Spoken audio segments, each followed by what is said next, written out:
Antropología, racismo elegante y multiculturalismo. Un ensayo de Miriam Lee Caprow, City University of New York. La antropología ha tenido momentos difíciles en el mercado multicultural, tanto en el mundo académico y en el del gobierno como en el de los negocios. Dentro de las universidades ha sido relegada a una posición secundaria, especialmente por parte de los comités que deciden qué disciplinas controlarán los cursos obligatorios sobre la cultura. En el gobierno y en los negocios, su papel ha sido igualmente insignificante porque raramente se le consulta cuando estas instituciones emplean académicos para aconsejarles sobre lo que eufemísticamente se llama diversidad laboral. Algunos antropólogos creen que la propia ineptitud de nuestra disciplina ha desencadenado nuestra pérdida de autoridad como intérpretes primordiales de la cultura.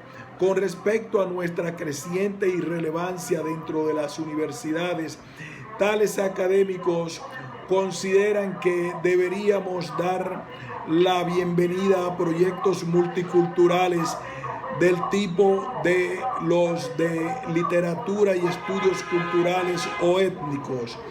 Mantienen que tales campos son modelos encomiables, libres de los prejuicios occidentales que todavía acosan nuestra profesión. Otros antropólogos ocupados en reforzar nuestra presencia en el mundo del gobierno y de las empresas han articulado un tipo diferente de crítica. Enfrentados con un decreciente número de puestos con dedicación exclusiva en las universidades, estos académicos han culpado a nuestra disciplina de haber fracasado en la venta de nuestra perspectiva al gobierno y a las empresas que ofrecen posibilidades de empleos fiables. Este artículo mantiene un punto de vista diferente. Su argumento central sostiene que el multiculturalismo y la antropología no son análogos, sino antitéticos, y que esta antítesis es la verdadera razón por la que la antropología se ha visto excluida de los acontecimientos multiculturales. Mantiene que el multiculturalismo esencializa la cultura mediante su reducción a entidades claramente delimitadas y simples, como son la quinta esencia de la homogeneidad, la estabilidad e incluso la armonía.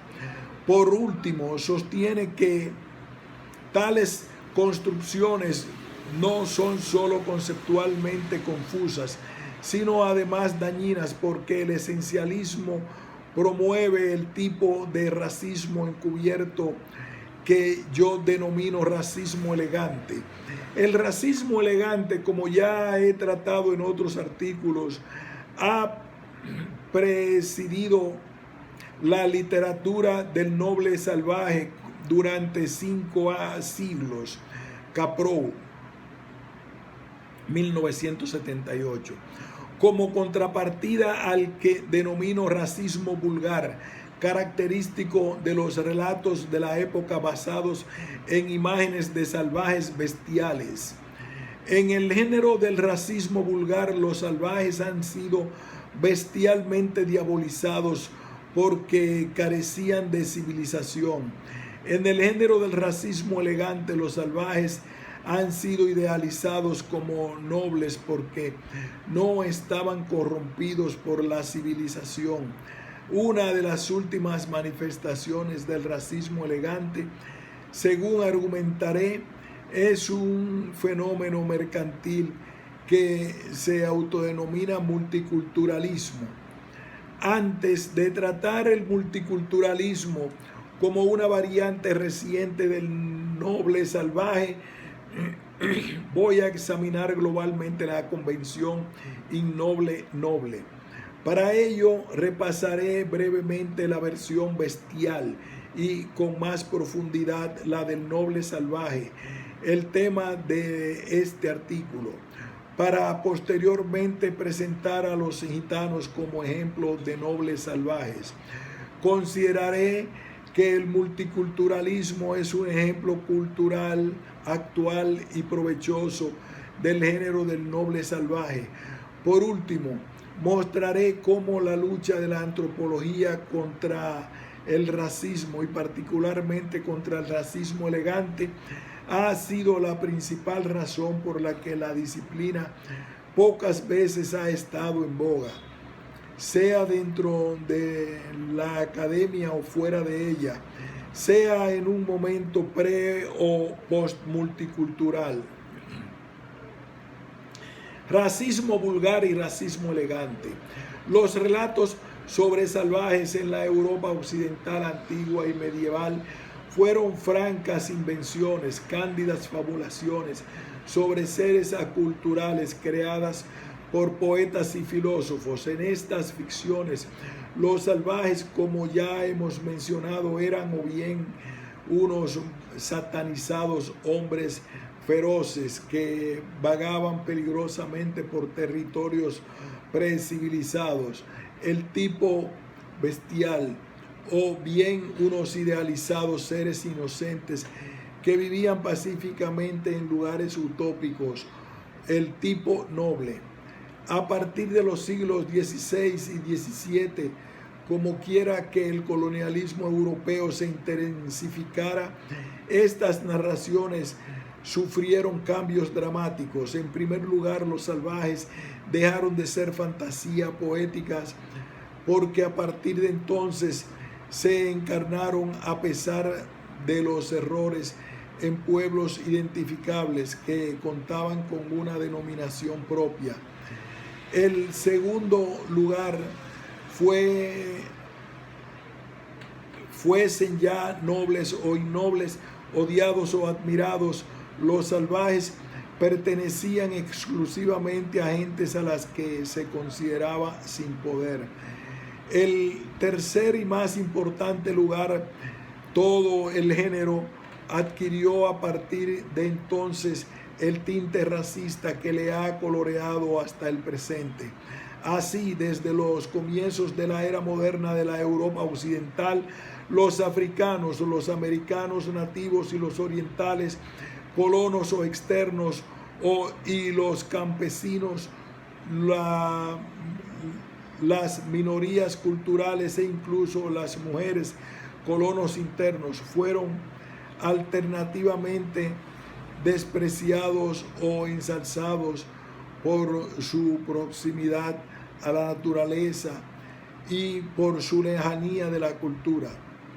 Lejos de la cultura, el salvaje bestial y el racismo vulgar. Solo algunos ejemplos. La fórmula ha cambiado poco a través de 5 siglos. Duarte Pacheco Pereira, un aventurero portugués sobre los pueblos indígenas de la costa oeste de África. Los negros de todas estas costas están desnudos y no circuncidados y son idólatras. Algunas veces se comen unos a otros, todos hechiceros, y les gobierna la brujería, creyéndose todos los oráculos o presagios. Es posible comprar aquí algunos esclavos, pero es necesario estar en guardia contra los negros de ese país porque son una gente terrible y atacan a nuestros barcos. Kimball, 1937. El viajero George Percy sobre los pueblos indígenas de la Dominica. Están continuamente guerreando y se comen a sus enemigos cuando los matan o a cualquier extraño al que capturen. les devolverán las babas. Estos pueblos y en el resto de las islas de las Indias Occidentales y de Brasil se conocen bajo el nombre de caníbales, es decir, que comen carne humana, adoran al diablo como a su Dios y no tienen ninguna otra creencia. El filósofo Richard Cantillon sobre los iroqueses: no hay país donde el incremento de población sea más limitado que entre los salvajes en el interior de América. Descuidan la agricultura, viven en el bosque y entre las bestias salvajes, destruyen la dulzura y sustancia de la tierra. Friedrich Engels sobre los indígenas salvajes de Europa, los inmigrantes irlandeses en Inglaterra.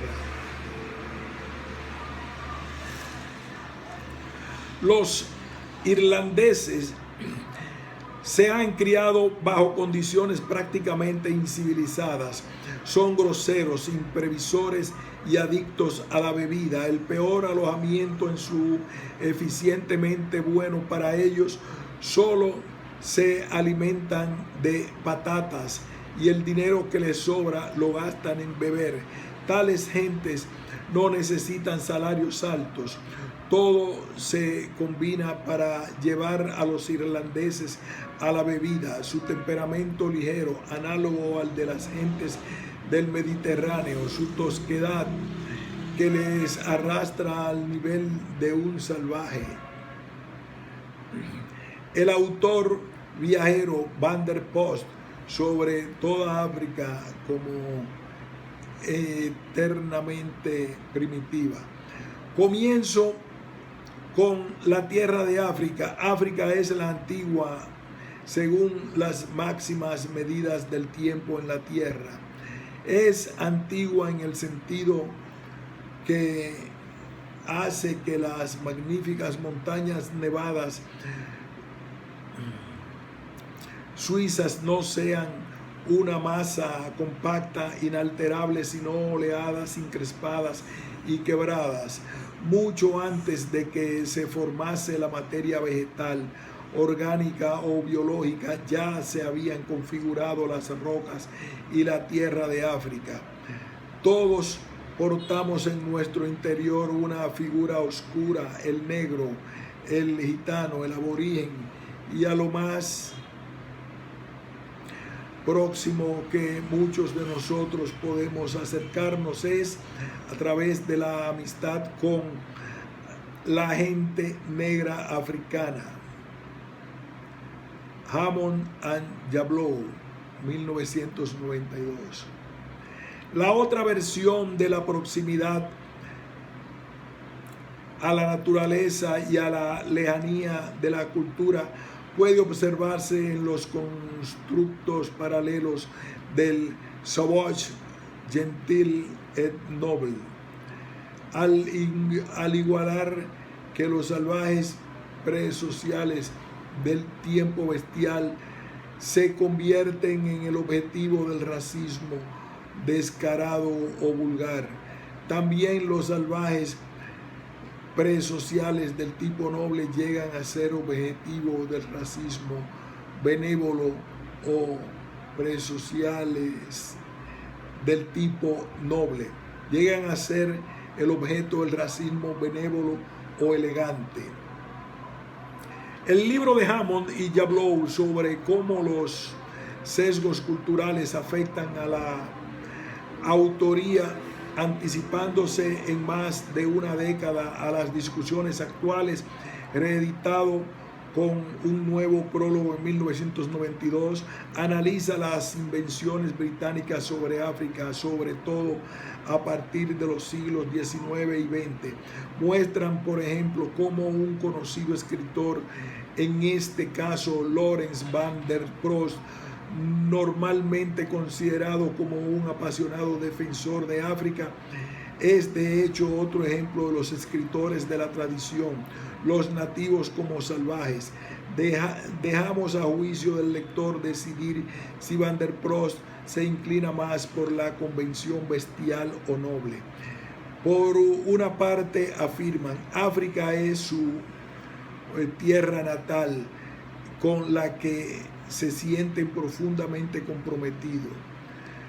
Da África a los africanos un nuevo significado con su metáfora del espejo en el que los europeos deben mirarse para encontrar su otro yo, el africano. Por otra parte, Van der Prost reelabora las convenciones del bruto subcentral para otorgar a los africanos un nuevo estatus, el de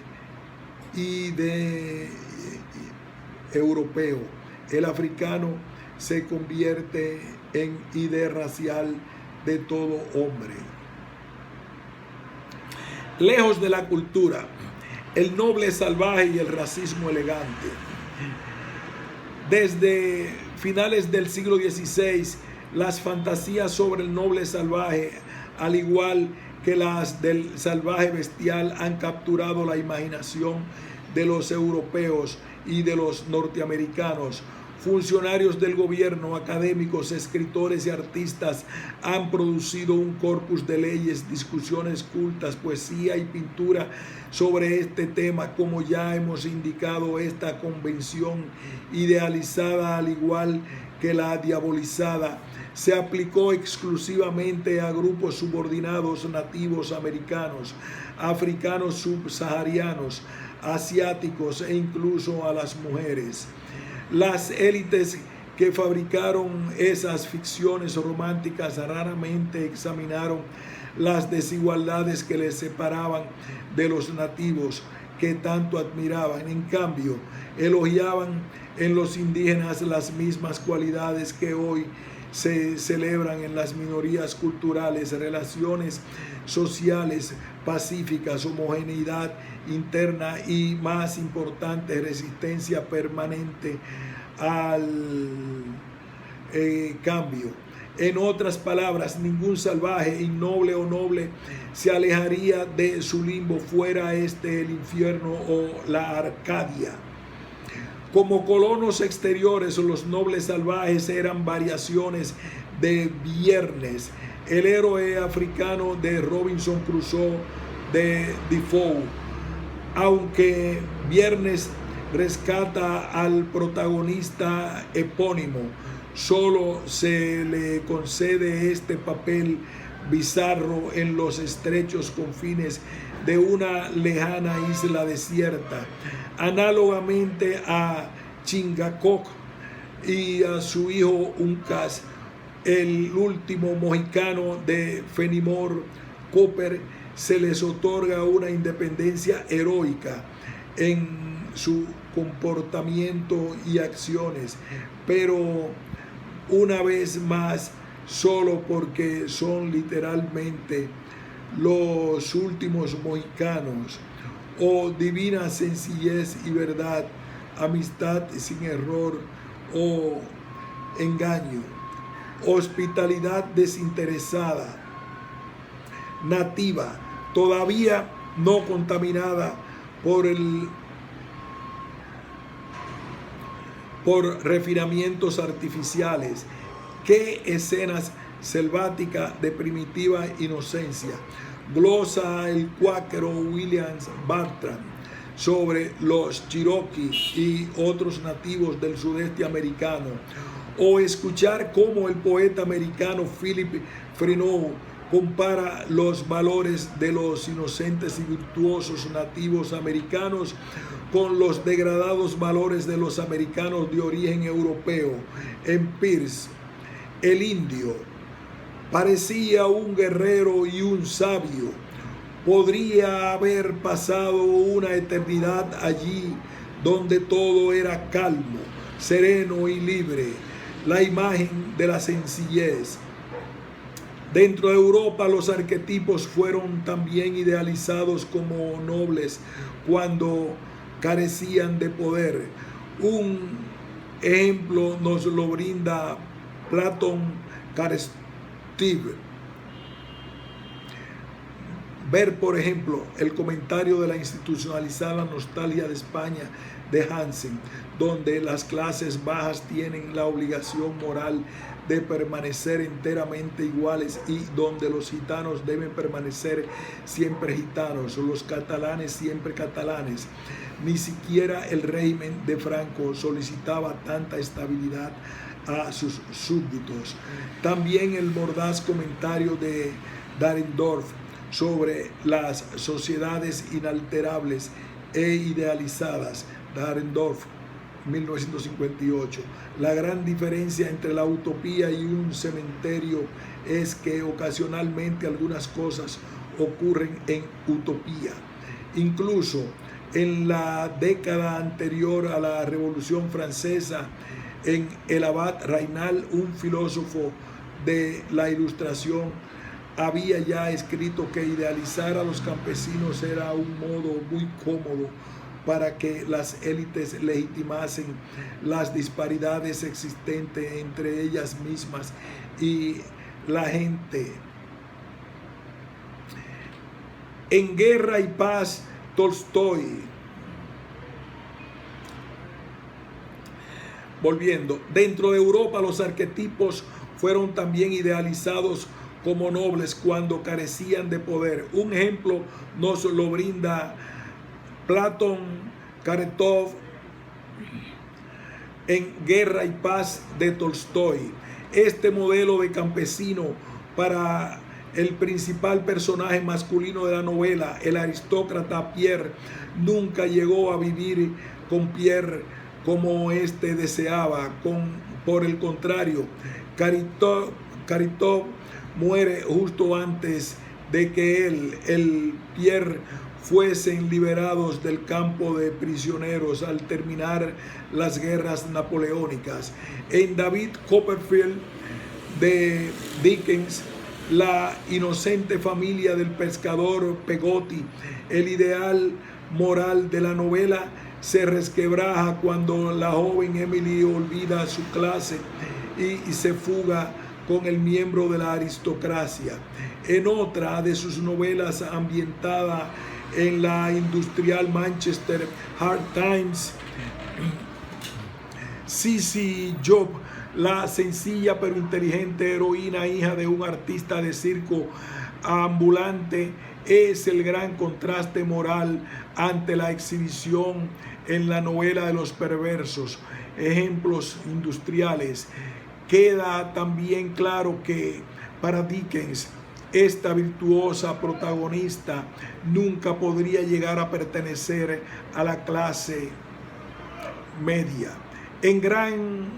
La gran amiga y compañera de Dickens en la reforma social, la novelista Elizabeth Gaskell, que escribió dos extraordinarias novelas sobre los horrores del Manchester Industrial, Mary Barton, North and South, muestra una paralela, casi cismática ambivalencia sobre el explotado, aunque noble proletario.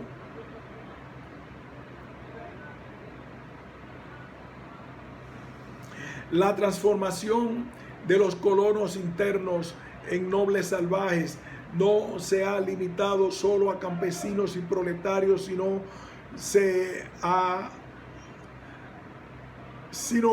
que se ha aplicado también a las otras minorías culturales.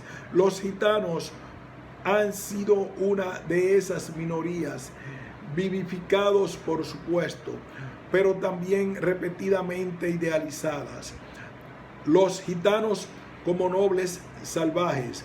Los relatos de los gitanos como nobles salvajes repiten todo el bagaje utópico. Los gitanos no están corrompidos por la civilización a la que ellos repudian, despreciando las comodidades materiales. Son pobres pero felices. En lugares de leyes opresoras han desarrollado sus propias leyes. En lugar de hábitos rancios tienen sus propias costumbres. Incluso tienen su propia lengua. Su estado de naturaleza contrasta con los vicios artificiales de la corrupta sociedad metropolitana. En La Gitanilla, Cervantes celebra la libertad de los gitanos frente a las cargas de la vida social. La libre y ancha vida nuestra no está sujeta a melindres ni a muchas ceremonias. Es porque nuestras leyes y estatutos nos conservamos y vivimos alegres. Somos señores de los campos, de los sembrados, de las selvas, de los montes, de las fuentes y de los ríos. En la cárcel cantamos, en el potro callamos. Por dorados techos y suntuosos palacios estimamos estas barracas y movibles ranchos. Por cuadros y países del Flandes, los que nos da la naturaleza, un mismo rostro hacemos al sol que al hielo, a la esterilidad que a la abundancia. Tenemos lo que queremos, pues nos contentamos con lo que tenemos. Miguel de Cervantes Saavedra. Es imposible concebir un grupo de gente más feliz. El máximo regocijo se refleja en cada rostro, dice Tom Jones.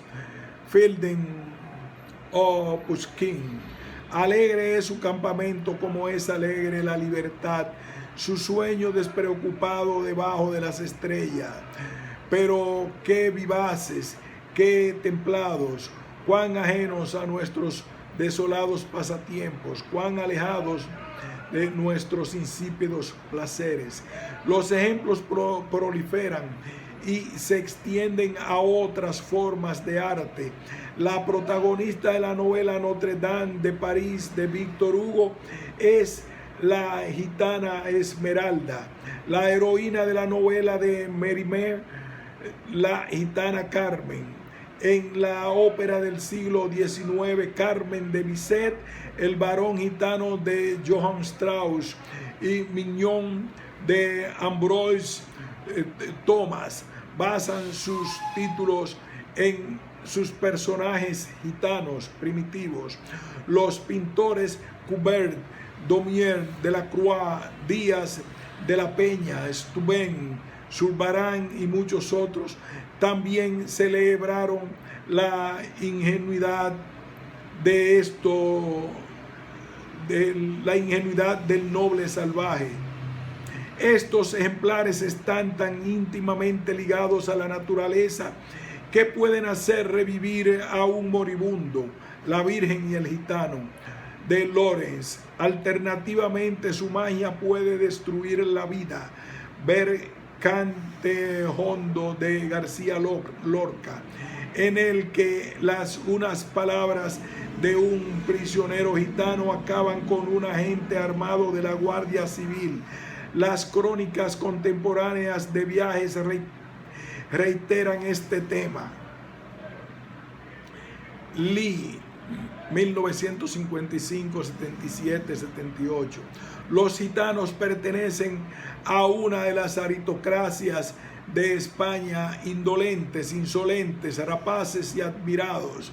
Vulgar como pueda ser su apariencia, son capaces de mantenerla con una vitalidad que el exhausto campesino no podría.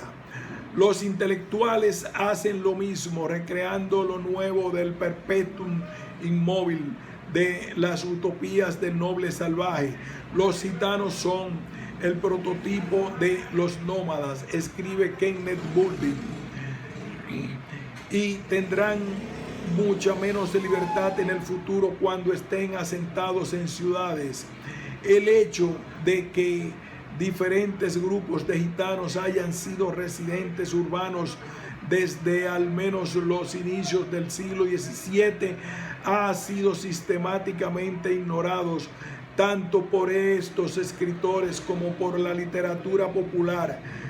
Kraprow Ni siquiera el paso de 4 siglos pueden afectar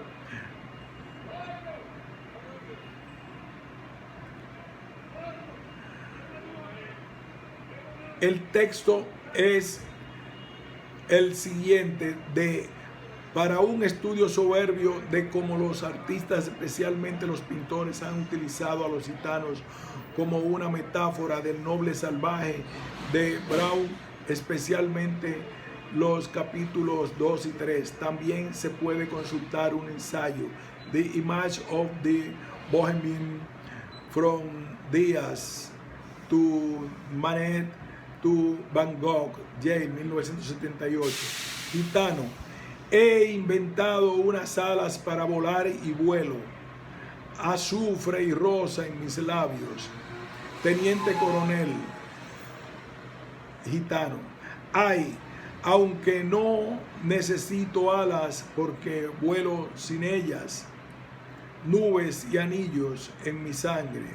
Teniente coronel: ay, gitano, en enero tengo azar. Teniente coronel, retorciéndose: gitano, hay naranjas en la nieve. Teniente coronel: ay, pum, pim, pam. Federico García Lorca. A los gitanos, señala Boulding, así la situación de los gitanos en 1596 se parece extraordinariamente a la de 1976. Los antropólogos también han contribuido a este género, aunque aquí, como ocurre con los intelectuales en general, este enfoque se limita a aquellos que nunca han convivido con gitanos. Se nos dice que hay graduaciones de autenticidad. Solo algunos gitanos son los auténticos gitanos y son los romanís, Med and Metro. Estos auténticos gitanos se caracterizan por poseer intenso orgullo. Viven como aquellos pájaros silvestres que construyen sus nidos en los hogares humanos.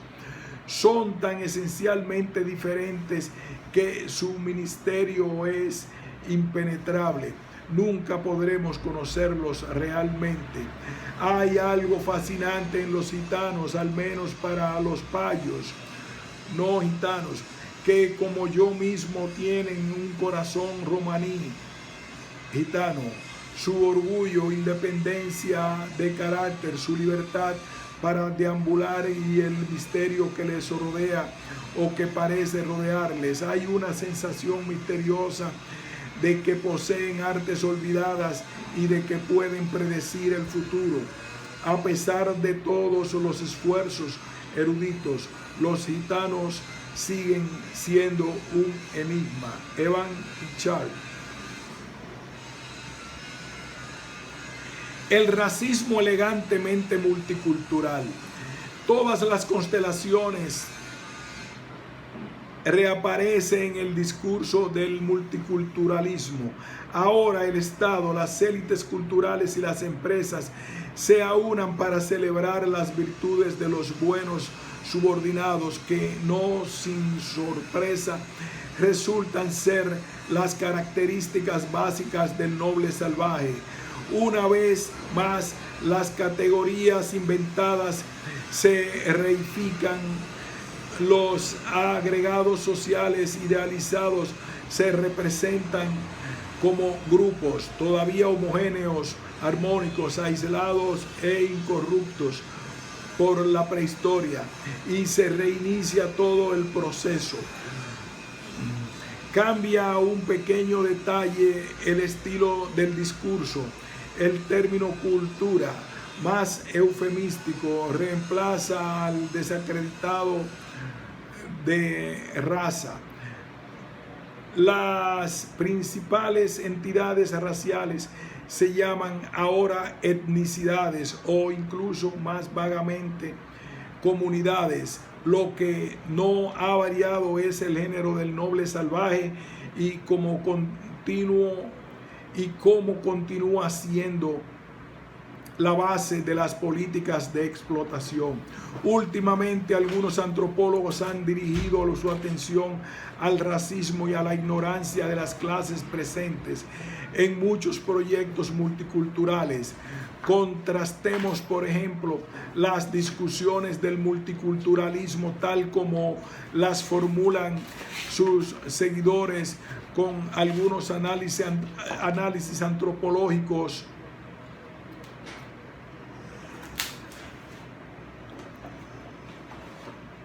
recientes sobre el multiculturalismo. El primer enfoque es decir, el multicultural evita referirse a las ciencias sociales o la historia como mecanismos para entender la cultura.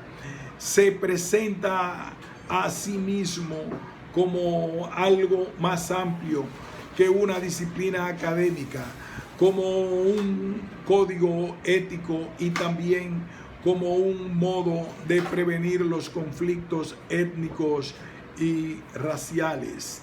El trabajo de aquellos que explícitamente se llaman a sí mismos multiculturalistas reproduce el racismo del noble salvaje. Los autores multiculturales agrupan a distintos tipos de gentes en una única categoría occidentalizada, a la que denominan euroamericana.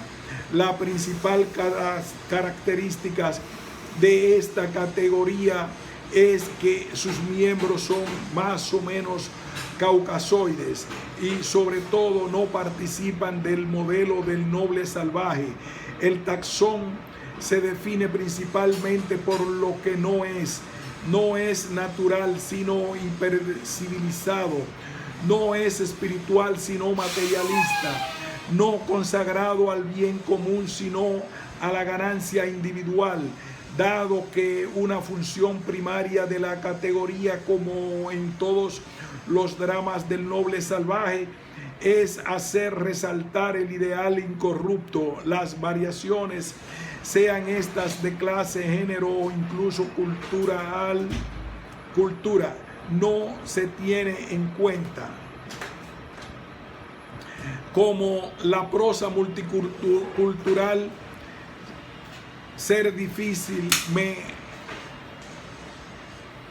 es difícil, me he limitado a presentar solo algunos ejemplos, añadiendo la puntuación ocasional para su mejor comprensión. Para más ejemplos, ver las notas. Occidentalismo y racismo elegante. Tomemos el facimilar argumento de que el antiguo Egipto es el paradigma de la civilización clásica africana. Karenga, 1995.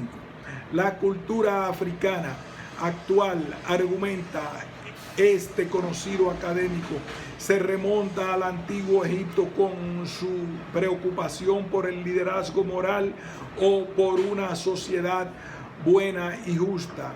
Es una cultura que hace hincapié en las dimensiones éticas, que todavía se define por la urbanidad, la reciprocidad y la equidad en todas las áreas de la vida y prácticas humanas. El estudio académico de estos fenómenos, los estudios africanos, debería ser una de las disciplinas centrales de las universidades del futuro.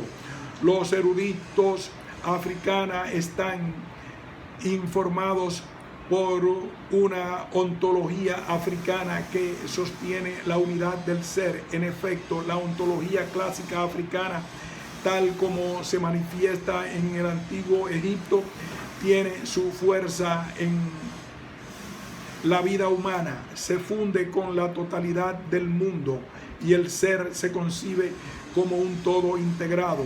Esta es una posición holística. A diferencia de los estudios europeos, los eruditos africanos nos enseñan sobre la sociedad más que una perspectiva comunitaria que individual, que surge de una visión del mundo comunitaria profundamente africana, que es de cooperación y obligación recíproca, todo lo cual conduce a una equitativa distribución de los recursos y beneficios de la sociedad. La última frase pertenece a una cita del académico Juan Dieck. Otros autores del multiculturalismo académico señalan que los afroamericanos son similares tanto a los americanos nativos como a los mexicoamericanos y que todos ellos son diferentes de los euroamericanos. La cultura de los primeros, es decir, aquellos que no son euroamericanos, es natural, intuitiva y espiritual. La cultura de estos últimos es materialista. Michel and Fegin. La mayoría de las tradiciones de los americanos nativos, al igual que las de África, dan mayor valor a la experiencia de la vida que las tradiciones euroamericanas. Los blancos a menudo afrontan rápidamente proyectos que tienen sentido lineal y racional, sin pararse a considerar sus efectos en las futuras generaciones. Los americanos nativos, por el contrario, creen que es más sabio consultar con los ancianos. Análogamente, como la mayoría de los afroamericanos, la mayoría de los americanos nativos han conservado una tradición de equilibrio entre lo no racional y lo racional. Tales observaciones de las emociones e intuición son parte del concepto de estar en equilibrio, de estar en armonía, de estar en el correcto camino. Así también la crítica que plantean los mexicoamericanos sobre el excesivo materialismo de los euroamericanos es compartida por la mayor parte de los latinoamericanos. La mayoría de los euroamericanos están tan preocupados por las cosas materiales que olvidan los aspectos no racionales de la vida. A los americanos blancos, al contrario que a los afroamericanos, a los americanos nativos y a los mexicoamericanos, se les dice que valorar la acumulación de bienes materiales es más importante que la adquisición de buen carácter, buenos sentimientos o desarrollo espiritual. Hay beneficios a largo plazo en la educación multicultural total. Los estudiantes y profesores serán ahora capaces de usar las perspectivas afrocéntricas y los caminos de conocimientos indios como técnicas rutinarias para resolver problemas en las humanidades, en las ciencias sociales y en las combinaciones de tecnologías con las ciencias. Browser y Baker. Continuaremos con las críticas antropológicas recientes al multiculturalismo. Punto y seguido.